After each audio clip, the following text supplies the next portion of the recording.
Hello students. मैंने अपने पिछले वीडियोस में आपको हार्मोनिक कॉन्जुगेट तक का सॉल्यूशन बताया हुआ है। और अब जो नेक्स्ट अपना नया वीडियो है इसमें हम मिलिन थॉमसन मेथड, एक्चुअली पहले आपको ये बता दें कि ये जो मेथड हम आपके सामने रख रहे हैं, जो पिछला वीडियो था उसमें हमने आपको ये सिखाया कि यदि रियल पार्ट यानी यू गिवन है और आपको कॉन्जुगेट फंक्शन वी निकालना है, या इमेजिनरी पार्ट वी गिवन है और कॉन्जुगेट फंक्शन यू निकालना है, तो वो मेथड हम जो एग्जैक्ट की मेथड है उसको यूज़ कर रहे थे। मतलब बहुत यूज़फुल मेथड है। यदि यू से वी से यू या यू से वी निकालना है तो एग्जैक्ट की मेथड से हम कॉन्जुगेट्स निकाल रहे हैं। आज हम आपके सामने पहले मिलिन थॉमसन मेथड क्या है वो डिफाइन कर रहे हैं, उसकी कुछ एग्जांपल्स लेंगे और आपके सामने अलग अलग तरीके की कुछ प्रॉब्लम्स बताएंगे जो इन दोनों से रिलेट कर रही है।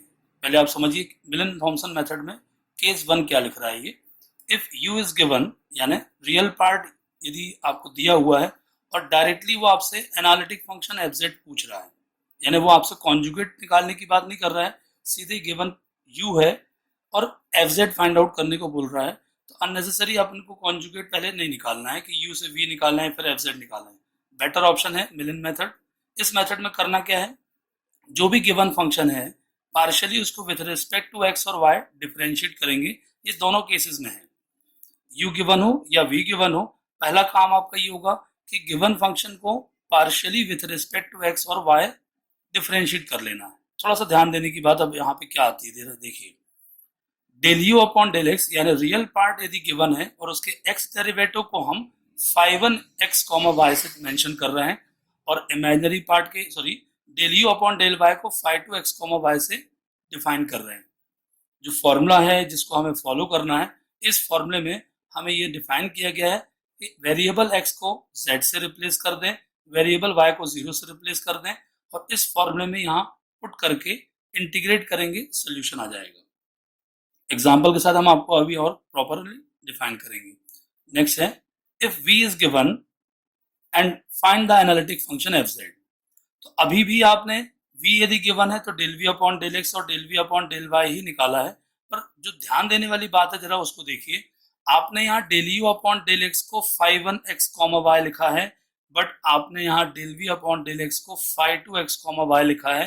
Del v upon del y को आपने phi one x comma y लिखा है। अब पहले इसको प्रॉपर एक बार डिफाइन कर लें कि ऐसा क्यों किया है। तो हम आपको फिर याद दिला दें कि आपने एक पहली कंडीशन पढ़ी है कॉशी रीमान इक्वेशन। क्या है Cauchy Riemann equation? Del u upon del x is equal to del v upon del Y.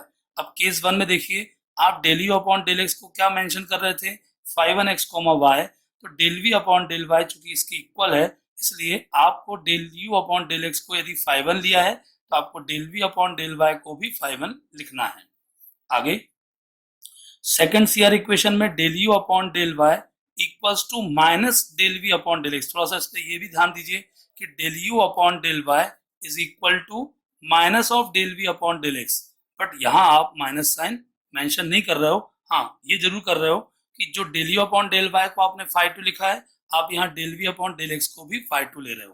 तो आगे बढ़ते हैं, ये माइनस साइन को हमने आगे कैसे बैलेंस किया है। तो पहले वही जो कंडीशन कि replacing x by z and y by zero, तो यहाँ आपके जो रिजल्टेंट्स आएंगे जो अभी टू वेरिएबल x y में होंगे, x को z से y को जीरो से जब आप रिप्लेस कर दोगे तो वो कन्वर्ट हो जाएंगे z में और इस फॉर्मूले में हम पुट करेंगे। जरा फॉर्मूले को आप ध्यान से देखिए, तो आपने फर्स्ट फॉर्मूले में माइनस साइन मेंशन किया है, लेकिन अब आप यहाँ पे प्लस लगा रहे हैं और ये प्लस किसके आगे लगा रहे हैं, फाइव टू के आगे लगा रहे हैं। और आपने फाइव टू यहाँ पे किसको लिया है, del v upon del x. जरा आप इस इक्वेशन पे वापस आइए, del u upon del y is equal to minus del v upon del x, यानी ये माइनस साइन हमने यहाँ पे इग्नोर किया था।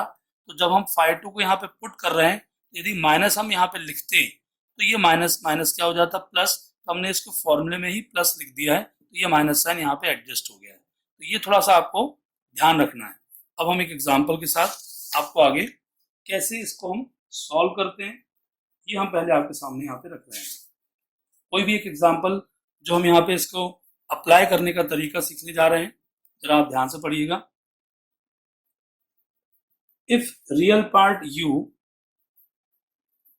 which is equals to e raised to the power of 2x into x cos 2y minus y sin 2y determine the analytic function, यानी आपको अब एनालिटिक डायरेक्टली प्रूफ करने को बोल रहा है।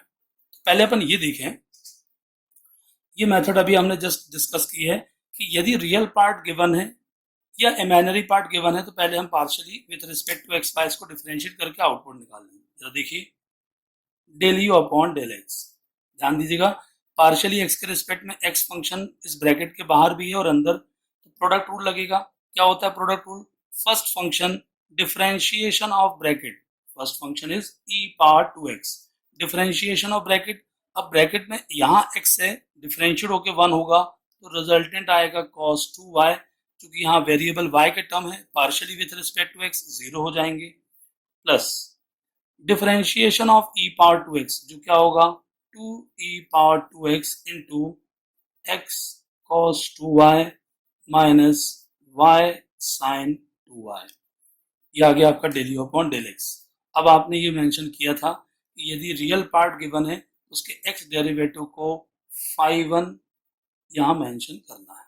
आगे बढ़ते हैं, del u upon del y, क्योंकि पार्शियली y के रिस्पेक्ट में जब डिफरेंशिएशन हो रहा है तो ये कांस्टेंट ट्रीट होगा, एज इट इज रखिए e raise to the power 2x।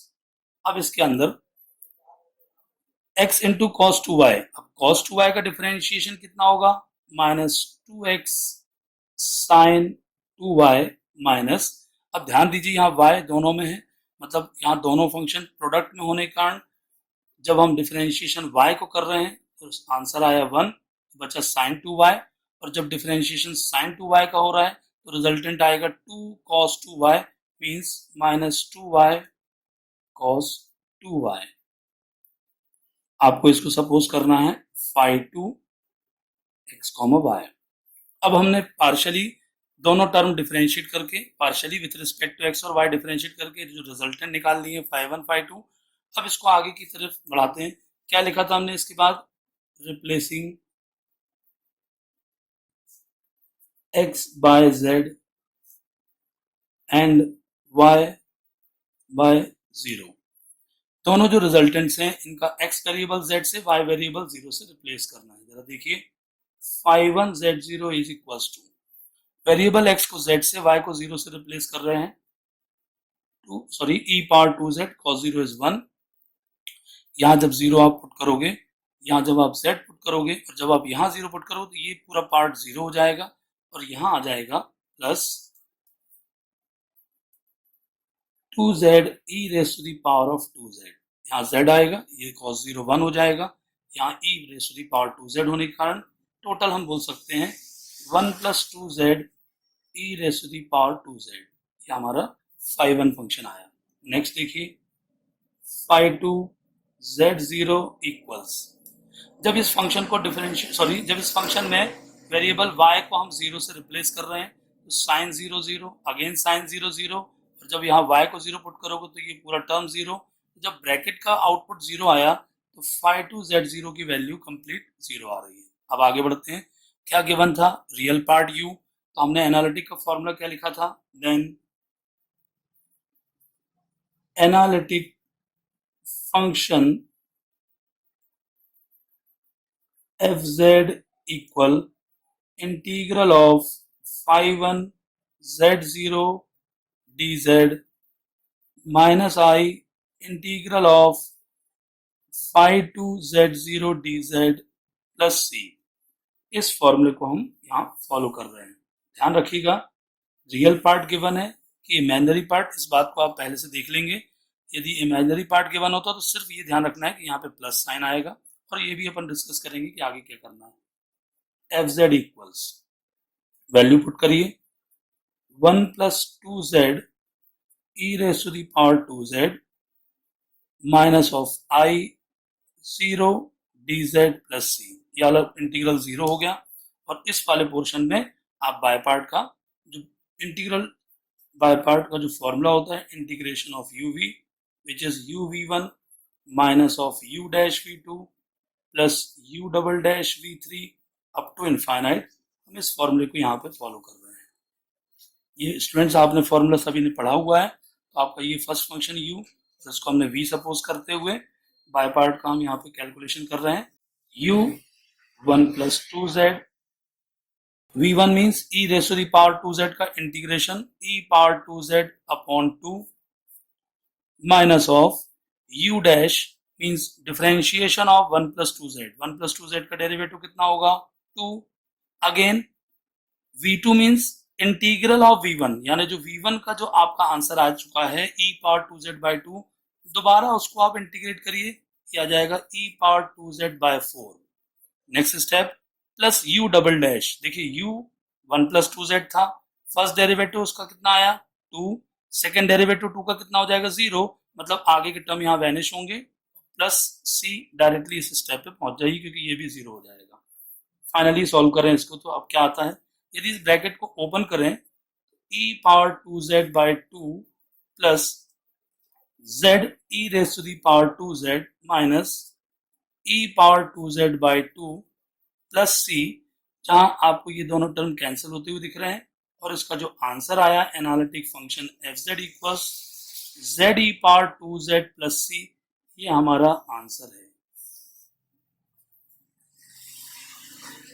Students आप समझ पा रहे होंगे कि यदि रियल पार्ट u गिवन है और एनालिटिक फंक्शन यदि आपको फाइंड आउट करना है, तो बस इतना करिए, गिवन फंक्शन u को partially with respect to x और y पहले डिफरेंशिएट करिए, u का x डेरिवेटिव phi1 से, y डेरिवेटिव phi2 से डिफाइन करिए। नेक्स्ट क्या है, वेरिएबल x को z से, y को 0 से रिप्लेस करते हुए phi1 z0 phi2 z0 की वैल्यू निकाल लीजिए, क्योंकि इस फॉर्मूले में इन दोनों की रिक्वायरमेंट है। इन वैल्यू को पुट करिए, पुट करने के बाद अब वो डिपेंड करेगा उस फंक्शन पे कि उसकी क्या सिचुएशन बन रही है, उसके अकॉर्डिंगली फॉर्मूला लगाइए, आंसर आ जाएगा। ये एक पहला एग्जांपल था, एक एग्जांपल आपके सामने और रखता हूं। अब मैं आपको यहाँ पे दूसरा एग्जांपल लेता हूं, जहां यदि v फंक्शन गिवन है, if v is log x square plus y square plus x minus 2y and find analytic function fz। ध्यान दीजिए, अब हमने इमेजिनरी पार्ट v लिया हुआ है और एनालिटिक फंक्शन हमें फाइंड आउट करना है। प्रोसेस सेम है, पहला काम होगा partial differentiation with respect to x and y। अब जरा लॉग फंक्शन है, जब ये डिफरेंशिएट होगा partially with respect to x, तो पहले लॉग फंक्शन का डेरिवेटिव कितना होगा 1 upon x square plus y square into, अब वेरिएबल एक्स स्क्वायर है, डिफरेंशिएट होकर ये आ जाएगा 2x, वेरिएबल y कॉन्स्टेंट होगा 0, plus differentiation of x is 1, y का डेरिवेटिव कॉन्स्टेंट होगा इसलिए 0, means complete del v upon del x का आंसर है 2x upon x square plus y square plus 1। Clear है, del v upon del x आपके सामने, आगे del v upon del y same होगा, लॉग फंक्शन है, डिफरेंशिएट होगा, पहले आएगा 1 upon x square plus y square, then differentiation of x square plus y square with respect to y, तो ये होगा 2y, पार्शियली एक्स का डेरिवेटिव y के रिस्पेक्ट में 0, और ये हो जाएगा माइनस ऑफ 2y का डेरिवेटिव। तो del v upon del y की कंप्लीट वैल्यू क्या आ रही है 2y upon x square plus y square minus 2। अब स्टूडेंट्स आपने पिछले क्वेश्चन में ये डिस्कस देखा था कि हमें phi1 phi2 क्या लेना है। देखिए ध्यान दीजिए, यहाँ आपको v गिवन है, और मैंने आपको अभी इंट्रोडक्शन में बताया कि यदि इमेजिनरी पार्ट v गिवन है तो उसके x डेरिवेटिव को हम क्या लेंगे phi2 x, y, और इसका y डेरिवेटिव लेंगे phi1 x, y। फिर अगले स्टेप में replacing x by z and y by 0, phi1 z0 equals, ध्यान दीजिए हम पहले अब phi1 कैलकुलेट कर रहे हैं, जहां इसमें और इसमें जब 0 पुट करेंगे तो ये टर्म 0 हो गया, आंसर आया -2, phi2 z0। अब जरा phi2 फंक्शन मींस इस वाले पोर्शन की बात करें, ये आएगा 2z upon z square, means 2 upon z plus 1, ये phi 1 phi 2 की वैल्यू आ गई। Then analytic function fz equal integral of phi 1 z0 dz plus I integral of phi 2 z0 dz plus c। ये ध्यान रखेंगे, आपको इमेजिनरी पार्ट गिवन है तो आप इस फॉर्मूले में ये प्लस साइन लगाएंगे। वैल्यू पुट करिए, fz equals phi 1 minus of 2 dz plus I integral of 2 upon z plus 1 dz plus c.